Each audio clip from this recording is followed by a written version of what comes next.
It's absolutely amazing to be number one in anything. I think it gives us that drive to carry on next year, something to maintain, and obviously we've got other areas that we can improve on as well. So 12 months ago we just sort of made 2 acquisitions and there was a lot of change, and this year we've increased our headcount by 30% from last year, and we've been able to put people in the right position to do their job.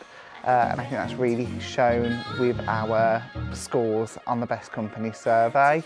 We've seen a nice improvement in some areas where we've done much better on. Internally, we do lots of things, like we might have a sweepstake, it's the Olympics, we have sports day. If it's Wimbledon, we'll do table tennis and make a little bit of competition, a little bit of fun with prizes at the end. We also do things externally outside of work as well, so we can build up those relationships out of the workplace. It's all sort of fun activities that anyone in the organisation can get involved in, regardless of age, interests. There'll be something for everyone at some point throughout the year.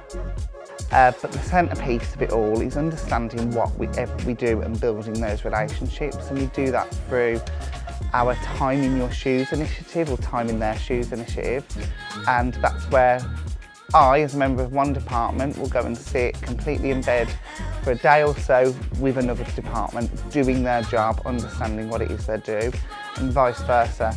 Members of that department will come and sit with me, and it's all about understanding where you sit within the business and understand the challenges and some of the things that other teams and other people have, and that helps reduce conflict, we think, throughout the workplace, and helps build stronger, lasting teams.